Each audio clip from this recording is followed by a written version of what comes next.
Hi tribe, it is your mom of three here in NYC, back at you with another video. Hey, it's good to talk to you guys. I am in the car. Baby 2 had 2 appointments this morning, doctor's appointments, and he fell asleep at the second one. And if I were to try to pick him up and take him upstairs to the apartment, he would wake up. So we are in the car trying to be as quiet as possible. All right. If this is your first time here, my name is Teneza. Welcome. I am on a journey. This is the third day of the journey, reading through the Bible in the next year and a half, however long it takes. And I would love to have you along the journey with me. All you have to do is subscribe by hitting the button below, and shout out to my tribe members. That's who I call my community here on YouTube, my tribe. Shout out to you guys that have your post notifications on. It warms my heart. My mom used to say, it warms the cockles of my heart when I post a video and I get some views immediately. So to everyone else watching, if you have not yet turned on those notifications, please go ahead and turn them on. And then also, if you guys have a preference, me posting in the morning, in the evening, the afternoon, let me know what best works for your schedule. I would like to post the videos the same time each day. All right, let's get into the word. Today we are reviewing chapters 15 through 21 in the book of Genesis. And again, I'm going to be reading a lot of verses today. It's going to be the NIV version. But please, when you're doing your reading, use any version that best suits you. King James, Living Word Translation, the Amplified Bible, any Bible that's easy for you to understand, please. Whichever one you choose is completely okay. And if you're not reading along and you're just checking in the videos, we'd love to have you. Okay. All right, guys. So the title, I've been titling the readings based on what inspires me. And so right away, you know how yesterday's video I said the title came to me, the theme of the reading came to me right away in the verses. This one too, within the first 2 verses in chapter 15, it says, after this, the word of the Lord came to Abram in a vision. It said, do not be afraid, Abram. I am your shield, your very great reward. And so that is the title of today's review. God is our shield. And if you don't know this, I was an English major at Duke undergrad, and I love words, and I love where words come from and what words mean. And so I looked up the word shield in the dictionary. It's both a noun and a verb. So the definition of shield as a noun, there's 2. 1, a broad piece of metal or another suitable material used as a protection against blows or missiles. 2, a person or thing providing protection. As a verb, it means to protect someone or something from a danger, risk, or an unpleasant experience. So saying that God is our shield, it feels good to say that, right? He's our protector against anything bad, but that also lets us know no matter what, life be lifing, right? And there are obstacles, there are things that we're going to need protection from. And so that's a reminder that even when the bad things of life do happen, God is our shield. God is our shield. And then in verse 5, I have God gave Abram a visual representation of his promise. I want to read that. In verse 5, he took him outside and said, look up at the heavens and count the stars, if indeed you can count them. Then he said to him, so shall your offspring be. Like, that's amazing. Here in New York, because of the lights, we don't see the stars all the time, but I'm from Virginia, and when it's dark out and it's a clear night, I mean, just think about looking up at the sky and knowing that that's how your descendants are going to be, how many of your descendants are going to be. It's pretty amazing.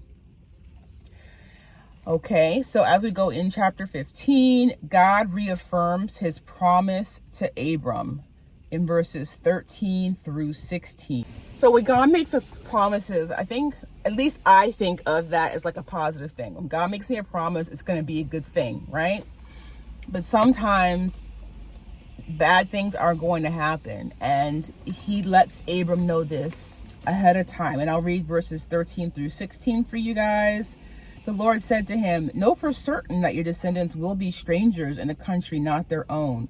They will be enslaved and mistreated 400 years. But I will punish the nation they serve as slaves, and afterward they will come out with great possessions. You, however, will go to your fathers in peace and be buried at a good old age. In the 4th generation, your descendants will come back here, for the sin of the Amorites has not yet reached its full measure." So God lets him know right there that they're going to be in bondage for 400 years. That's crazy. That's, woo!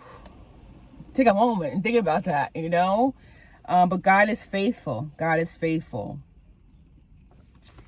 And then that concludes chapter 15.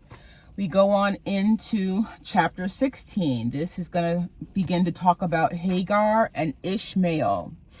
So the first thing I noticed, guys, was in verse 3. It says, "So after Abram had been living in Canaan 10 years, I was like, Canaan. Oh, they really did name the lands or the countries after people, because Canaan, if you remember, guys, Canaan was the person that told on his father Noah to his other 2 brothers about his nakedness back in chapter 9. So now it's a land of Canaan, which makes sense, I guess, when you think about it. In my notes, you cannot cut corners while living the promise of God. So in verse 3, Abram's wife, Sarai, gave her maidservant, her slave, Hagar, to Abram. And for some reason, knowing this story, like from Bible school, Sunday school, vacation Bible school, VBS, you guys ever go to that in the summertime for a week? For some reason, I thought that Sarai gave Hagar to Abram as a mistress, but actually she gave him Hagar as a wife. Like, they got married. I did not realize that they had that relationship, to be his wife, not just to sleep with him. It says in verse 3, so verse 3 says, "So after Abram had been living in Canaan 10 years, Sarai, his wife, took her Egyptian maidservant Hagar and gave her to her husband to be his wife.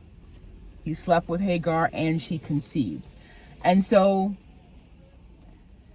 even though it seemed, according to the word, this was Sarai's idea. This was Sarai's idea because she couldn't bear any children. Here, take my maidservant to be your wife, and let's basically use her womb. She's going to be our surrogate in a way. Even though it was her idea, she then, when she found out that Hagar was with child, blamed Abram for her suffering. So Sarai, it was her idea. He does. And it's so crazy because she says, "You are responsible for the wrong I am suffering. I put my servant in your arms, and now that she is pregnant, she despises me." And Abram says, "It's your servant. Do whatever you want." So Sarai mistreated Hagar, which caused her to flee. I have that Sarai blames Abram for her suffering. She mistreats Hagar, who flees. An angel of the Lord appears and gives Hagar his promise and the name for her son, which is Ishmael. And I just thought it was beautiful how the angel of the Lord, was able to give her a promise in the midst of her trauma, because that has to be traumatic. It has to be traumatic because your master, so her master, her mistress, Sarai, gave her direction. It doesn't say whether or not she wanted this. She did it, right? And even though she did what was asked of her, She was then mistreated and abused by Sarai, and then she fled. God was still faithful to her because, again, she had done nothing wrong. She had just done what was told of her.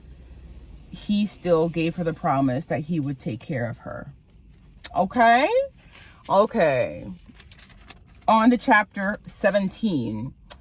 So, in this chapter, God changes Abram's name to Abraham. It says that, as for me, this is my covenant with you. You will be the father of many nations. In verse 5, he says, no longer will you be called Abram. Your name will be Abraham, for I have made you a father of many nations. I will make you very fruitful. I will make nations of you, and kings will come from you.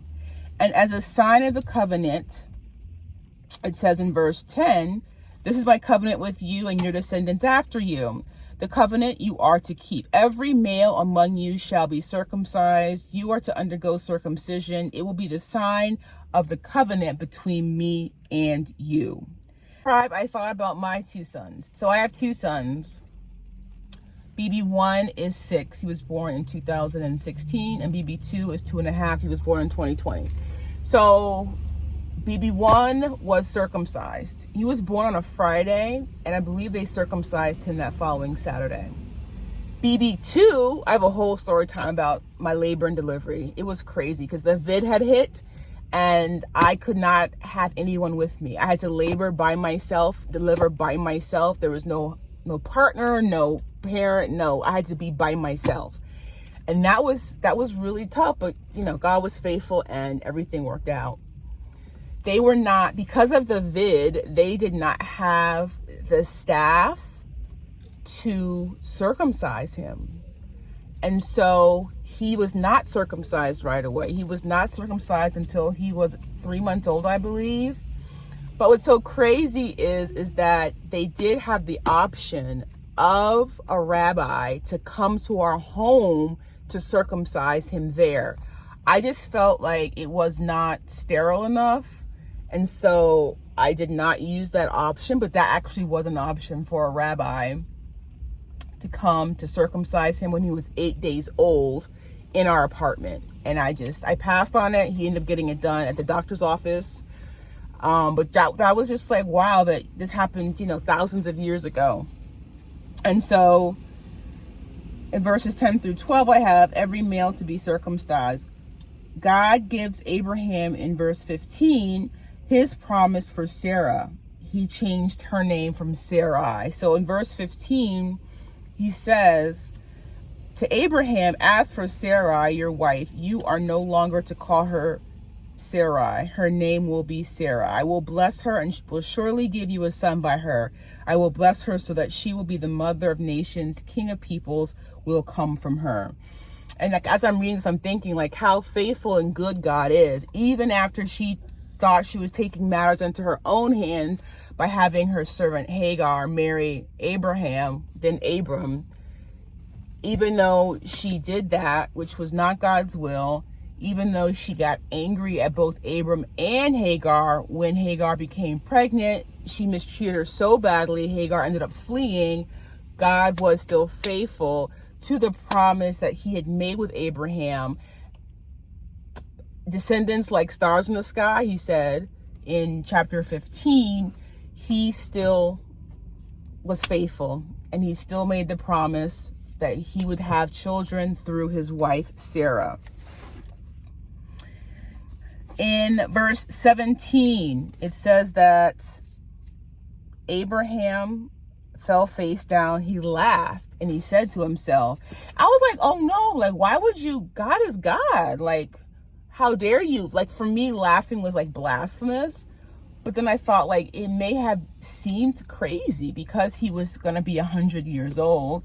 And who am I to judge, right? Because maybe I would have done the same thing. You know that nervous laughter you get when something's happening that you didn't expect. But it did say that he laughed. God promises that this time next year, Sarah will bear him a son to be named Isaac.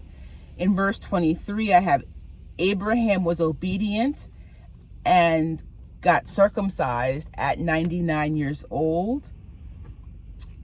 All of the males in the house as well. All right, I'm gonna actually end part 1 here. I will be filming a part 2 to day 3 because my phone, it just doesn't upload when it has long videos. So I'm gonna go ahead and end day 3 part 1 now.